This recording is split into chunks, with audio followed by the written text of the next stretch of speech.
चलो यहाँ पे ध्यान। अब मान लो यहाँ पे ध्यान दो, पहले ये बना रहा हूं मैं, x y z,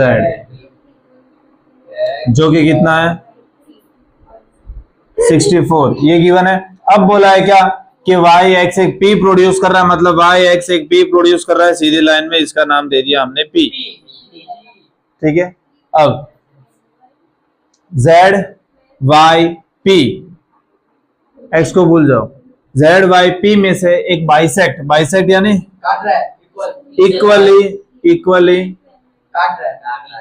रे काट रहा है, जो कि ये क्या है सेम है, ये क्या है दोनों इक्वल सेम है। आपको फाइंड करना है एक्स वाई क्यू, मतलब एक्स वाई क्यू ये और ये वाले, और दूसरा फाइंड करना रिफ्लेक्स क्यू वाई पी, ये पूरा यहाँ से। तो पहले हम सबसे पहले फाइंड करते हैं क्या X Y Q, angle X Y Q. X Y Q के लिए हमें पहले ये फाइंड करना पड़ेगा।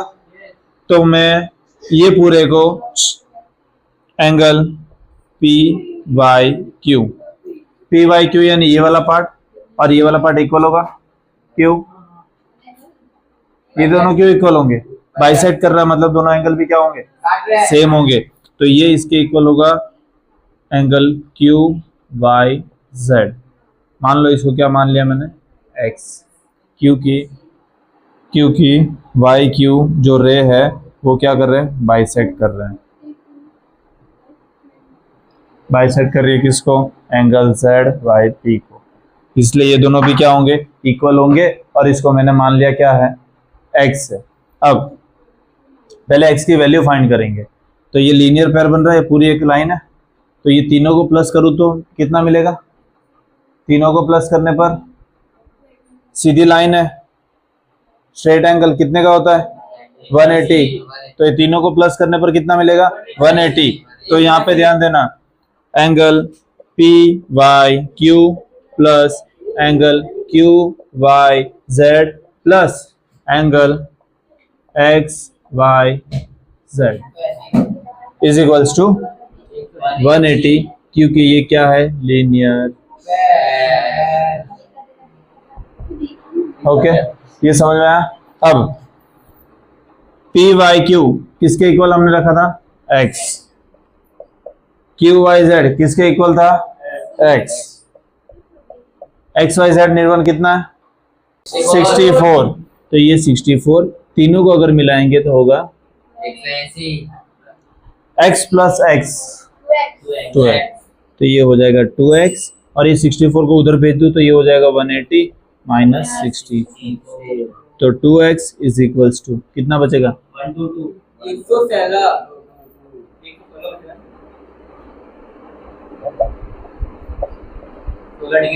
ये बचेगा। हम 2 को डिवाइड में ले लेते हैं तो ये हो जाएगा x 116/2, तो हमें कितना मिलेगा ये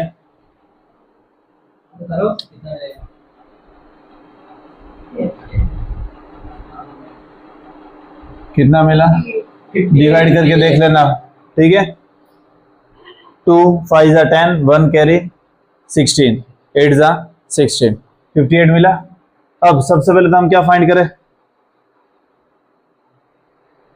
मतलब कि P Y Q is equals to Y Q Z, ये एक्स के बराबर था जो कि कितना मिला हमें, ठीक है ये मिला। अब हम सब फाइंड करते हैं एक एक जो हमको बोला है। सबसे पहले क्या फाइंड करना है एक्स वाई क्यू, ये वाला देखो ये ठीक है। अगर नहीं समझ में आ रहा है तो हम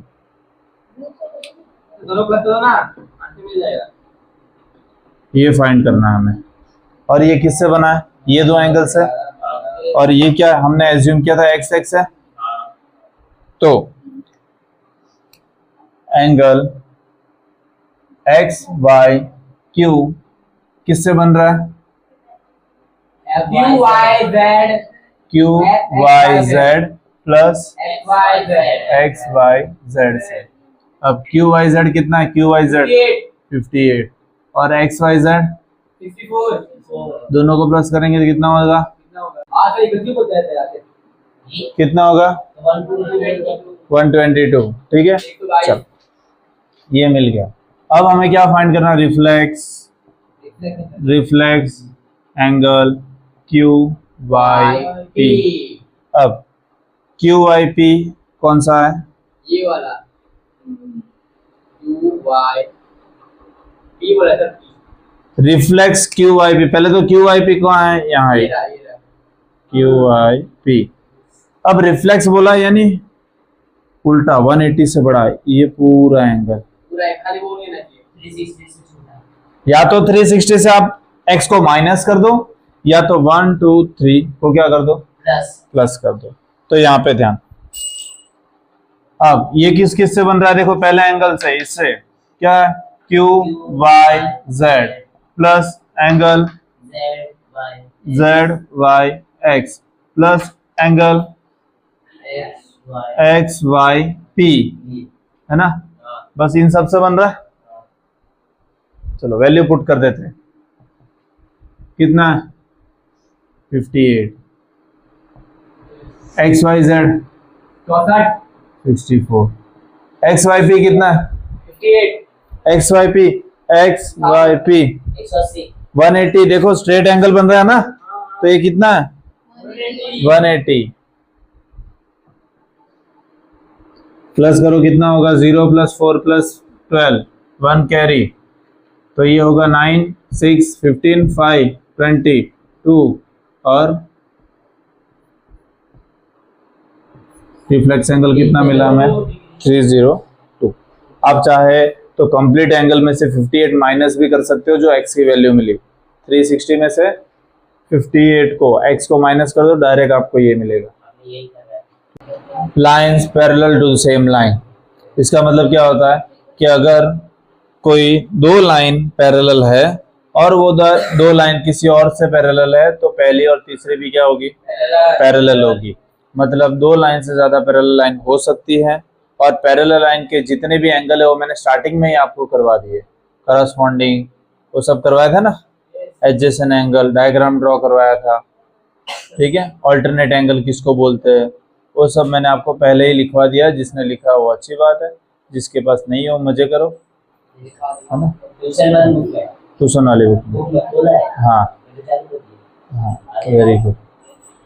ठीक है, तो सारे एंगल मैंने यहाँ पे लिखवाया है, तो जिसको नहीं पता है वो लिख लेना, ज़्यादा अच्छा रहेगा। ओके, ये डायग्राम गिवन है और आपको बोला है कि पी क्यू एग्जाम्पल 4 में, ठीक है, पी क्यू पैरेलल है किसके?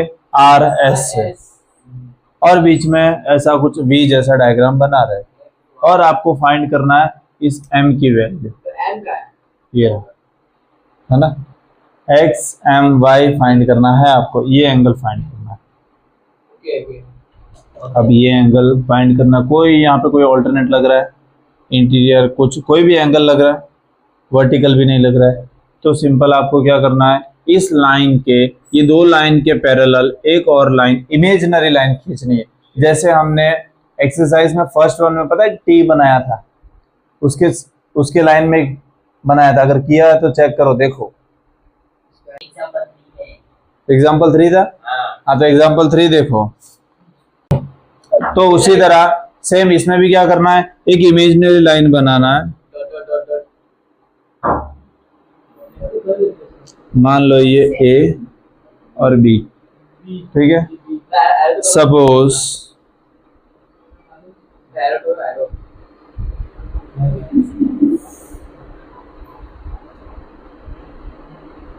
line AB is parallel to, ये इसके पैरेलल है, ठीक है, हमने एक लाइन इमेजिनरी लाइन बना दी। अब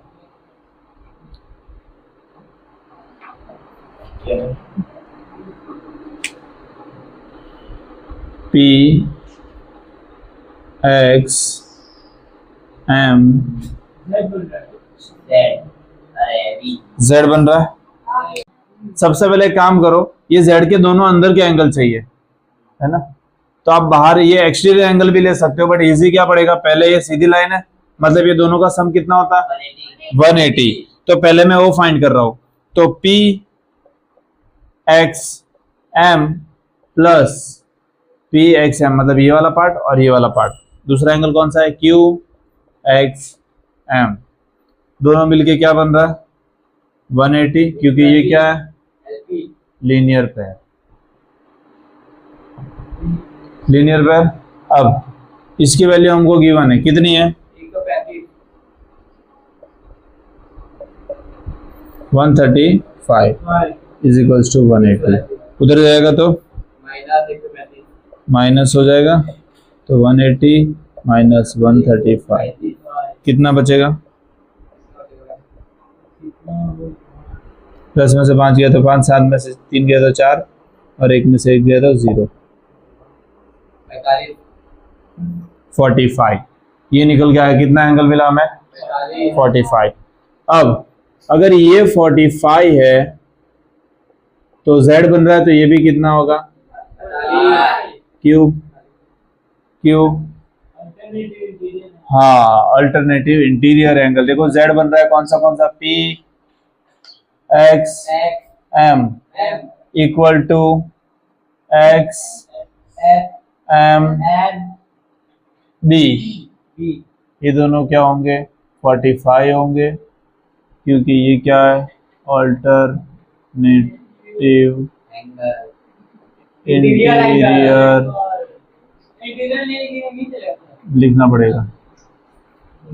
ओके समझ में आया, तो ये भी मिल गया। चलो अब वो देखेंगे कैसा लिखा उसके हिसाब से। अब यहाँ पे ध्यान, आपको पूरा एक्स एम वाई फाइंड करना है, हमने तो खाली एम का आधा ही पार्ट फाइंड किया है ना, ये वाला पार्ट बाकी है। अब सेम इधर भी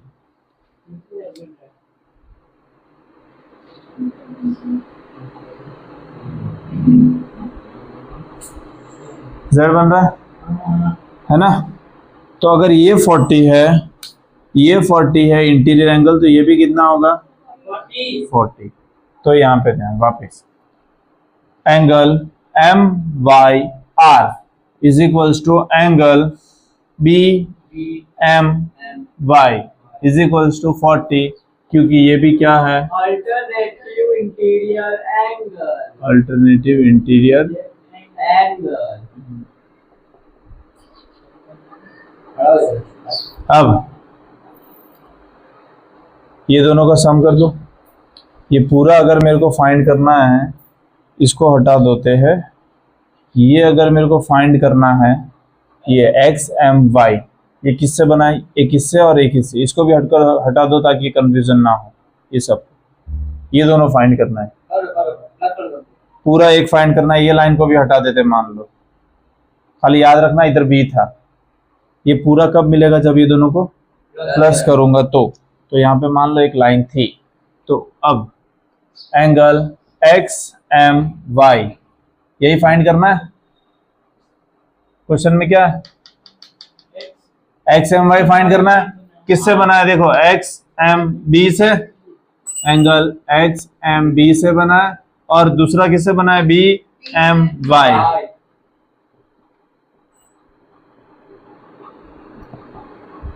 एक्स एम बी कितना है 45, और बी एम वाई कितना है 40। तो दोनों मिला के कितना होगा 85। यहाँ पे गिवन है आपको कि दो लाइन है और एक ट्रांसवर्सल है, जिसको ये और ये दो लाइन, ये दो एंगल को बाइसेक्ट कर रहा है इक्वली, ठीक है बाइसेक्ट कर रहा है। तो यहाँ पे मैंने लिख दिया कि जो ए बी क्यू है ना, उसका आधा क्या है ए बी ई, ये पार्ट इस पूरे का क्या है आधा। मैंने लिख दिया A B is half of A B Q, क्योंकि P B E is bisector of A B Q. Same उसी तरह इसका भी मैंने क्या कर दिया, बी ई जी ये पार्ट है, आधा है किसका ये पूरे का, लिख दिया यहाँ पे। अब यहां से मैंने लिख दिया कि BE और CG दोनों पैरेलल है। ये वाली लाइन और ये वाली लाइन क्या है, पैरेलल है, और है? एक दूसरे से है। और AD क्या है उसका, ट्रांसवर्सल। ठीक है, अब ये दोनों क्या है, पैरेलल, ये दोनों पैरेलल है तो ये दोनों एंगल कैसे होंगे, ABE और BEG दोनों एंगल कैसे होंगे, इक्वल होंगे। यहाँ पे मैंने लिख दिया x, क्योंकि ये क्या है, करस्पॉन्डिंग एंगल। मान लो ये डायग्राम कैसा है, देखो ये मैं उल्टा बना रहा हूं ऐसे, ये ट्रांसवर्सल है, अगर मैंने इसको ऐसा कर दिया ये ट्रांसवर्सल है, ठीक है।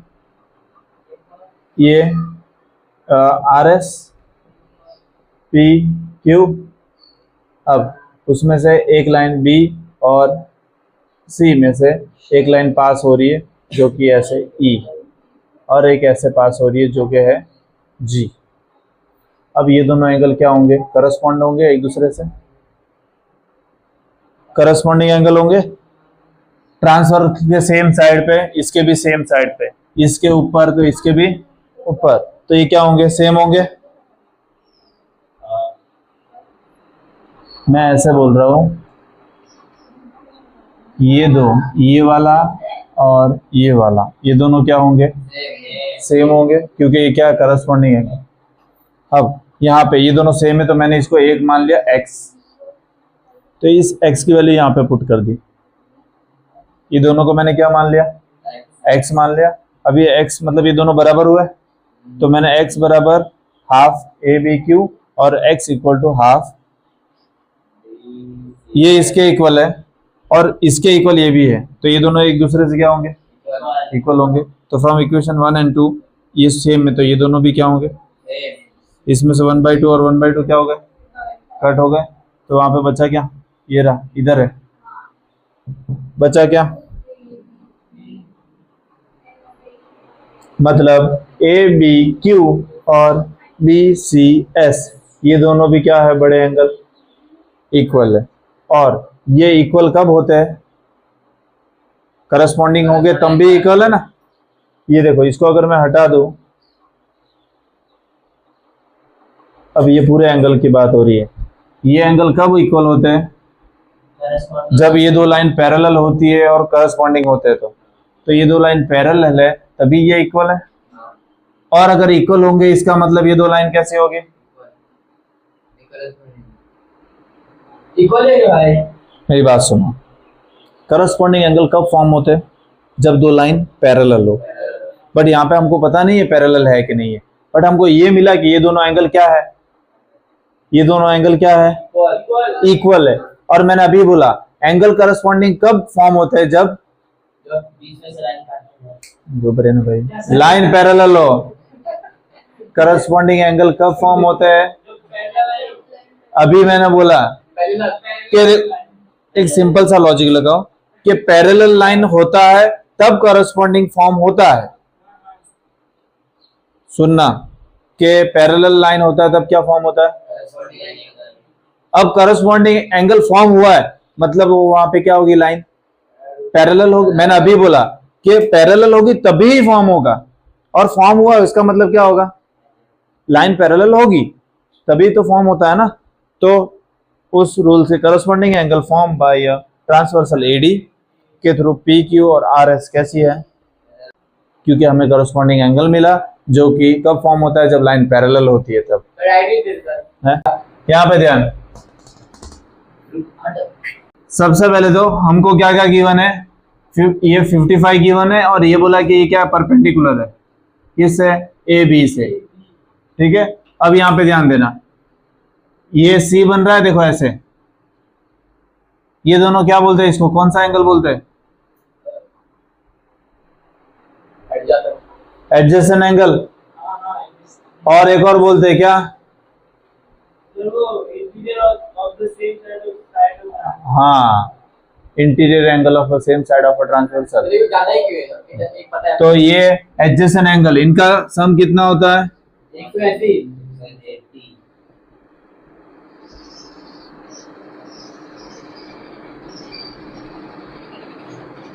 ये ले बस कितना होगा 25 टमाटर मारो 125 भाई कितना मिला 125 मैथले बाद में लिख लेना है ना अरे यार रुपए बोल अब तो कौन पड़ेगा हो जाएगा राइट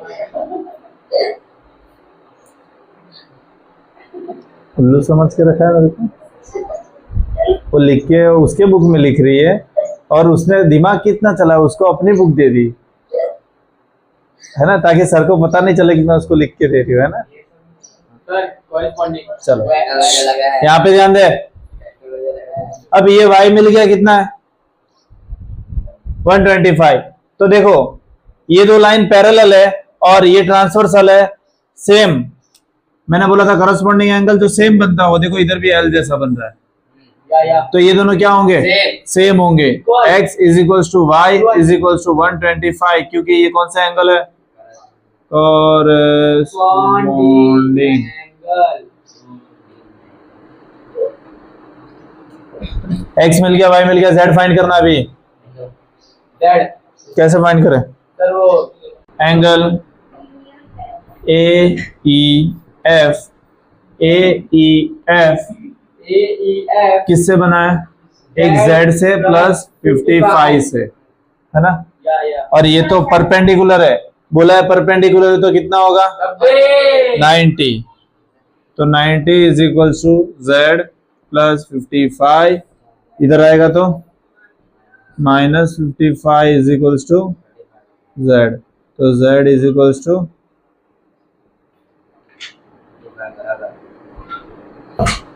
सर ऐसे भी कर सर x है 125 है उधर से z बन ही जाए तो d1 कहाँ z बन रहा है कौन सा z ये हां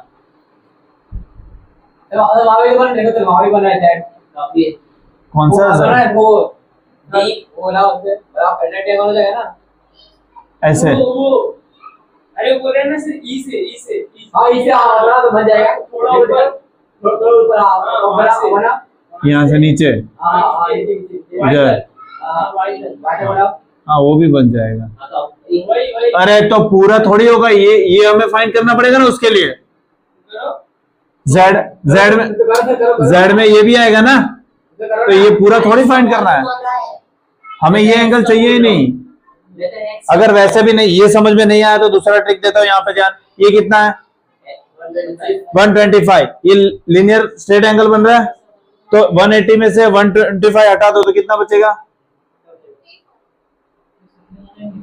55 मिलेगा ये 55 मिला ट्रायंगल फॉर्म हो रहा है ट्रायंगल फॉर्म हो रहा है तो अब ट्रायंगल फॉर्म हो रहा है सम कितना होता है ट्रायंगल का तो 55 प्लस 90 145 और जो बचाओ 180 में से माइनस कर दो हाँ यह आया समझ में यह आया ना कि AEF परपेंडिकुलर तो ये पूरा 90 होगा तो 90 में से 55 निकाल दिया तो ये मिल जाएगा 35 चलो यहाँ पे ध्यान अब हाँ अब यहाँ पे ध्यान दो एक बार के लिए अब हमें x फाइंड करना है भाई खाली x ही फाइंड करना है कि y z भी फाइंड करना है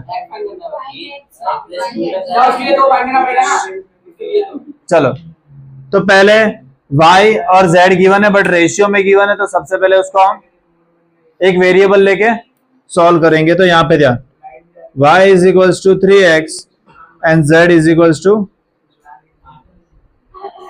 7x x नहीं लेते क्योंकि x यहाँ पे गिवन है हम दूसरा कोई वेरिएबल लेते कहाँ है ये ओ ये अलग है ये अलग चलो ठीक है अब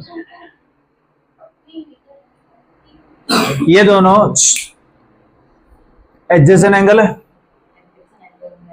सी बन रहा है एडजेसेंट एंगल है तो इन दोनों का सम कितना होगा sum of interior angle on the same side of a transversal ये क्या है? Adjacent angle. यहाँ पे ध्यान, तो angle x plus Y is equals to 180 because ये क्या है? Adjacent angle. एंगल ठीक है, अब x, अरे ओ z कैसे फाइंड नहीं करना है भाई? x, एक और चीज, उससे पहले एक सेंटेंस लिखना पड़ेगा हमें। अगर ये लाइन को मैं हटा दूं यहां से, ये लाइन को हटा दूं, CD को मैं गायब कर दूं, तो ये कुछ ऐसा बनेगा, देखो।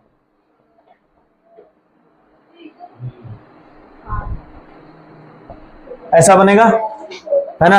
अब इधर Z बन रहा है, Z बनता है, उसको कौन सा एंगल बोलते हैं? यहाँ पे x और z इक्वल होंगे और z की वैल्यू जो दोनों कितनी होंगी? 7 है, क्योंकि ये क्या है?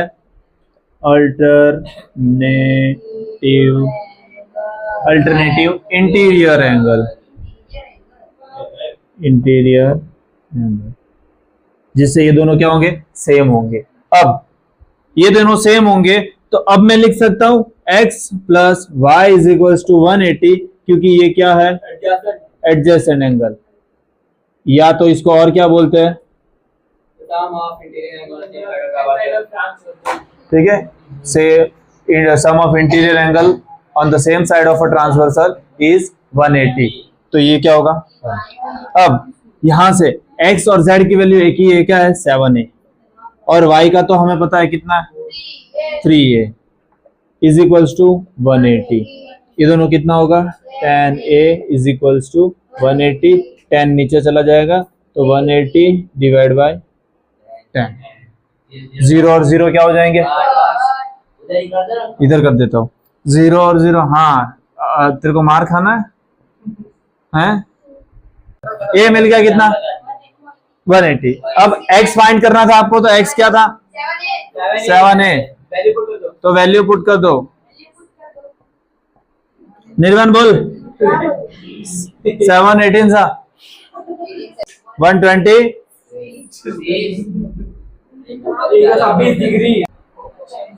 ये डायग्राम आपको गिवन है,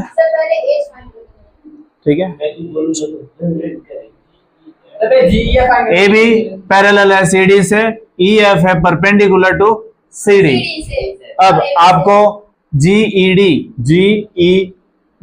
ये पूरा गिवन है, कितना है? 126 पूरा, यहां से लेके ये लाइन तक, ये लाइन को कंसीडर नहीं कर रहे, यहां से लेके पूरा यहां तक कितना एंगल है?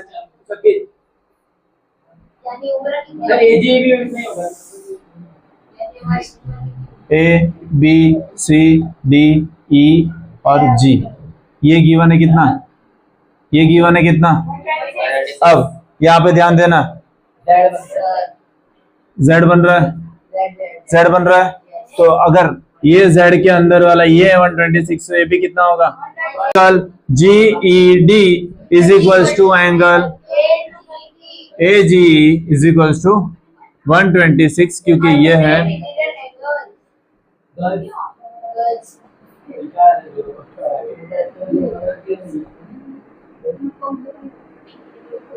ये पची घरे बोला ले जे तू, है ना? चलो यहाँ पे ध्यान, अब AGE फाइंड किया, AG यहाँ पे AGE फाइंड किया, अब बारी है किसकी?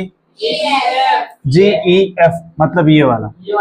अब इसको फाइंड करना है, ठीक है? ये हटा देते, ठीक है? अब यहाँ पे मान लो ये F है और ये E है। अब ये तो कितना है?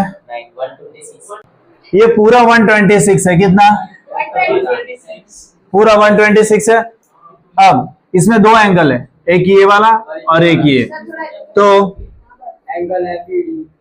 एंगल, दो एंगल, पहले तो मैं लिख दूं कौन सा आता है? GED कितना वो गिवन है आपको, और वो किससे बना है वो पहले देखो, GEF प्लस FED, ठीक है?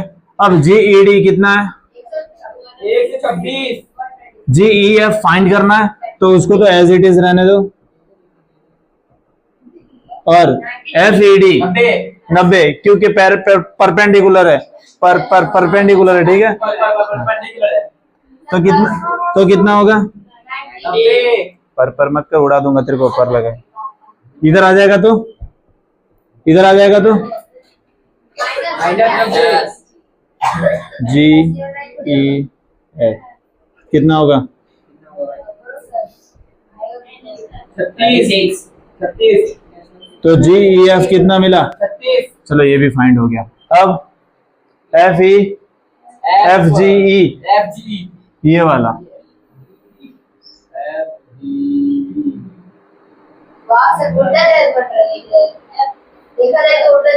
तो उल्टे, बट उल्टे साइड की वैल्यू भी तो चाहिए हमें। चलो अब ये एंगल फाइंड करना है, कैसे कर सकते हैं, देखो ये कितना था, मैं यहाँ पे वापस वही एंगल बना रहा हूँ, यहाँ पे ध्यान, 126। अब हमको ये जी वाला फाइंड करना है, ये वाला एंगल, तो क्या करूं, लीनियर पेयर,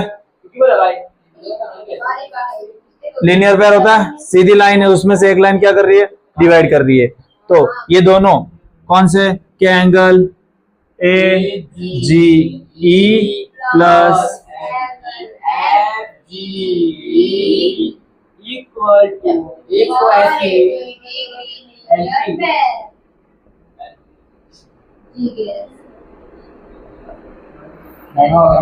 अब ए जी ई 126 प्लस ये तो फाइंड करना है, तो एज इट इज, और ये 180, 126 को उधर भेज दो तो क्या हो जाएगा,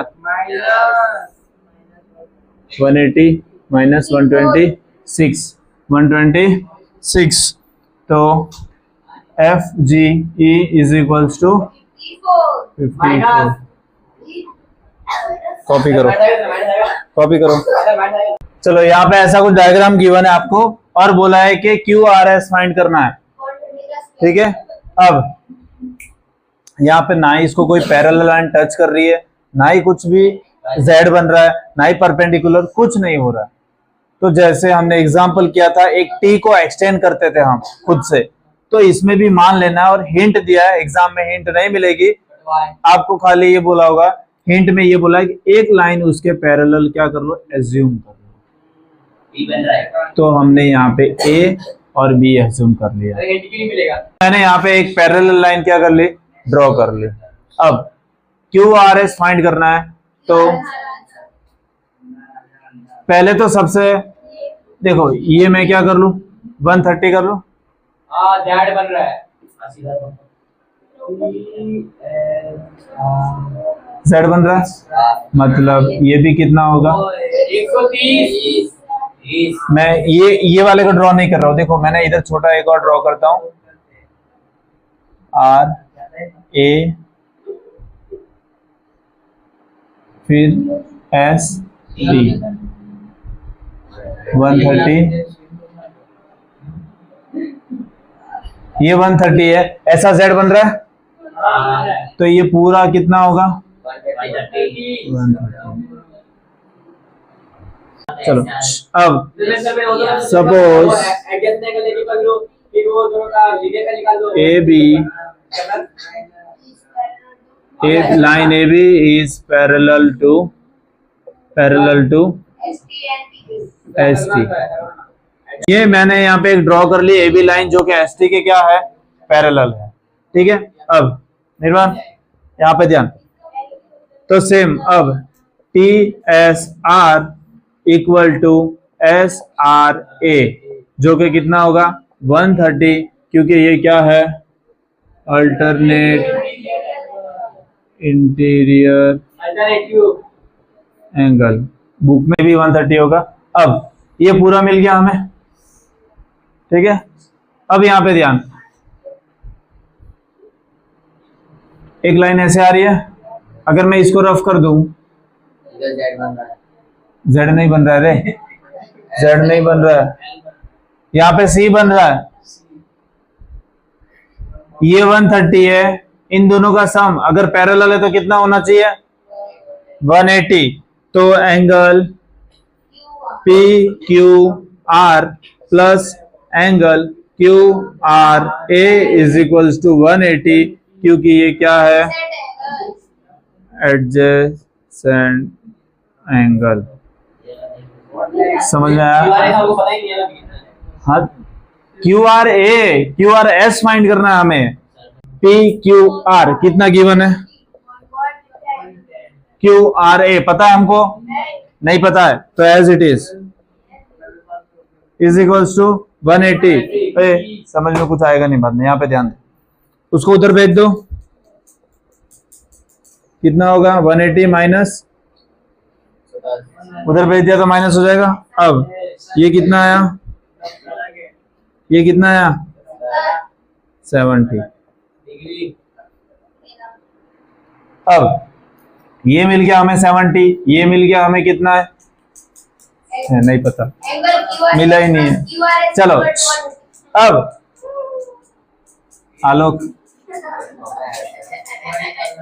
ये पूरा कितना है,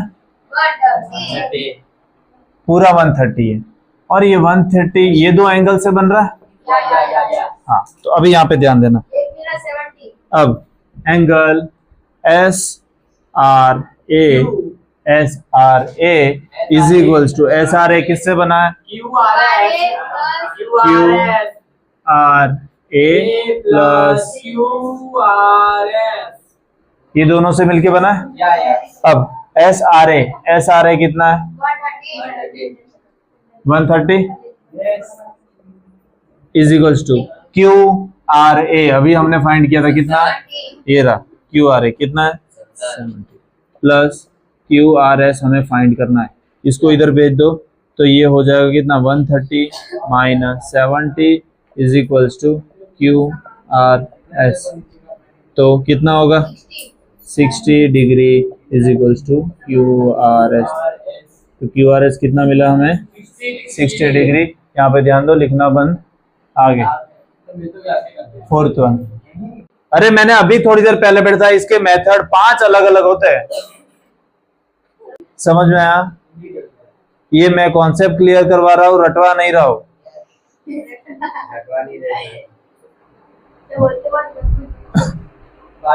ये हमको 130 गिवन है, ये हमको 1110 गिवन है, ठीक है। अब हमने एक लाइन ड्रॉ कर ली, हिंट गिवन है क्वेश्चन में, एक लाइन हमने ड्रॉ कर ली। अब ये और ये ऑल्टरनेट इंटीरियर एंगल z बन रहा है, इसको हटा दे अभी के लिए, तो ये z बन रहा है, तो ये पूरा कितना होगा, ये लाइन से लगा के यहाँ से नीचे तक 130 होगा, ये ध्यान रखना। जो मैंने डॉटेड लाइन की है वो 130 है, ओके।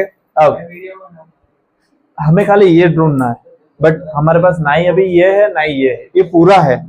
एक एंगल मिल जाए तो हम ढूंढ सकते हैं। तो मैंने इधर एक सी बन रहा है, तो जो सी के इंटीरियर एंगल होते हैं वो अगर लाइन पैरेलल होती है तो उसका सम 180 ही होता है।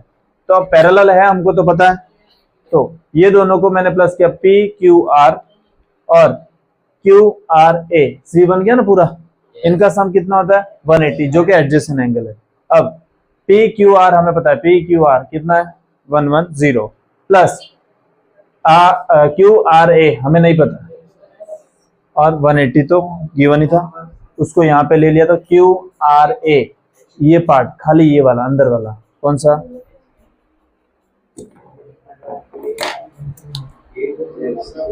ये कितना मिला हमें, ये कितना मिला हमें 70, ये 70 मिला। पूरा कितना है, पूरा कितना है 130। अब 130 में से मैं ये 70 वाला पार्ट निकाल दूं तो ये मेरे को मिल जाएगा, ये मेरे को मिल जाएगा ना। तो अब वही तो फाइंड करना था, ये रहा कि पूरे में से 130 में से मैंने 70 को क्या कर दिया, माइनस कर दिया। तो जो बचा कुछ ये वाला पार्ट है वो हमें क्या हो गया। चलो अब यहाँ पे सेम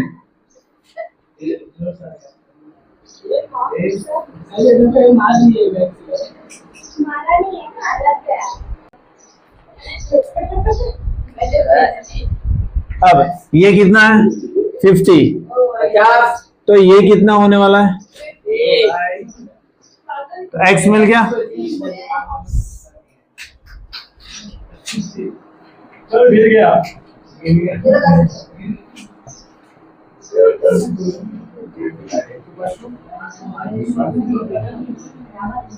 हाँ सर मिल गया आंसर।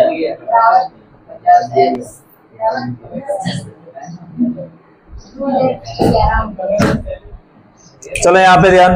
अब angle A P Q is equals to angle P Q R. ये वाला एंगल और ये वाला एंगल सेम होगा, क्यों? ये क्या है अल्टरनेटिव हाँ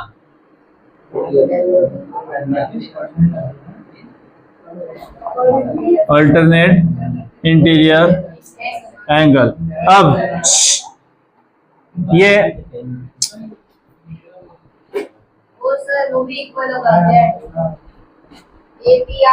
कुछ नहीं किया मैंने, खाली इसका नाम जो दिया था वो एक्स लिख दिया।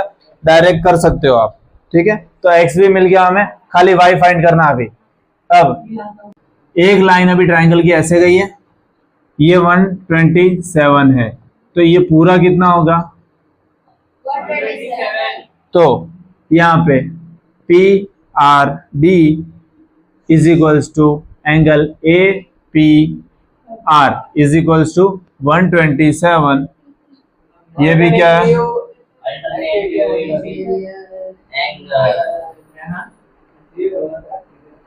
इंटीरियर जेड के अंदर है नहीं। चलो ये भी मिल गया।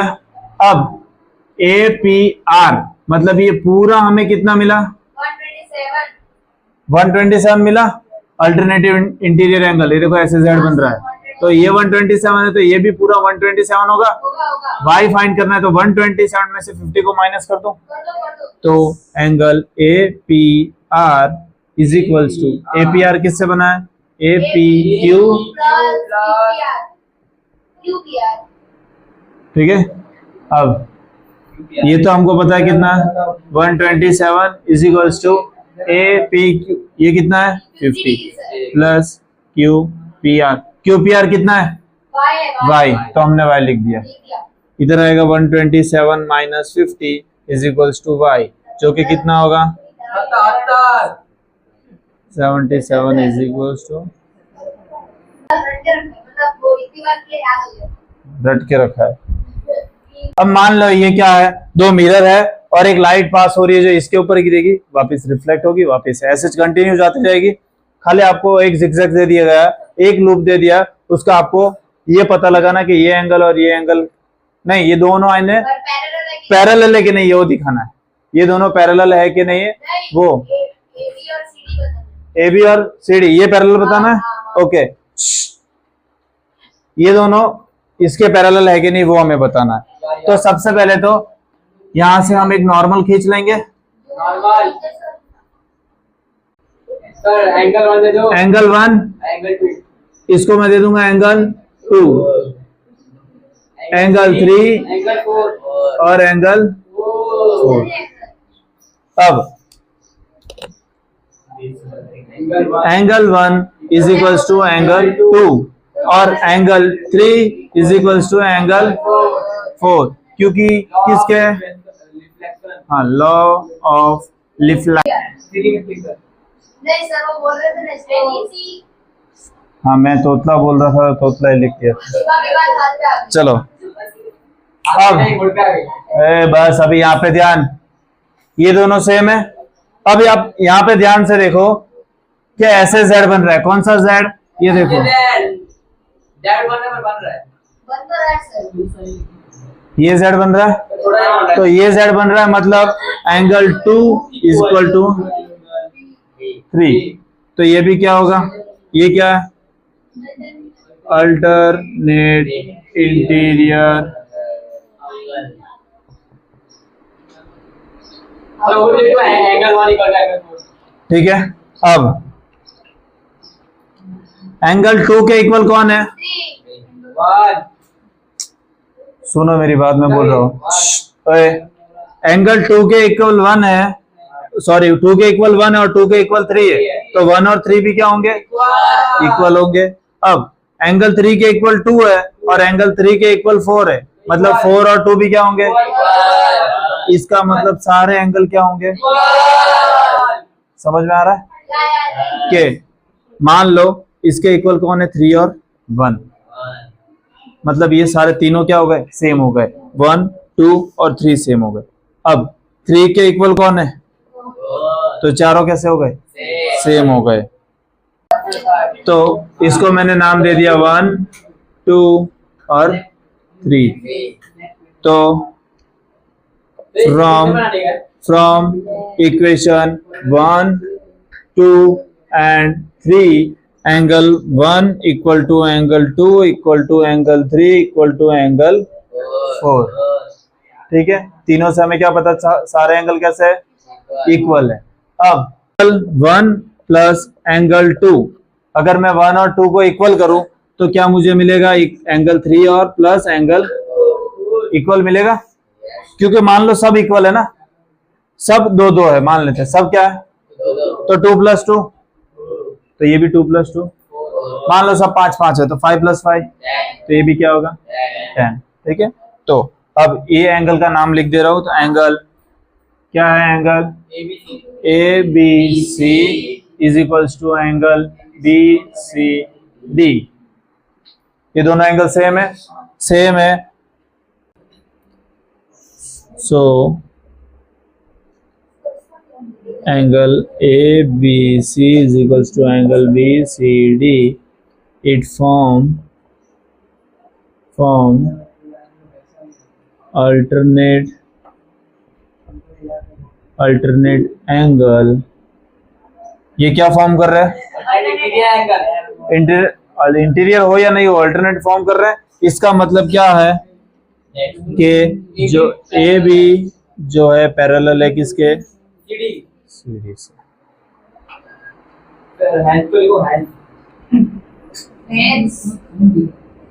सर हो गया बस।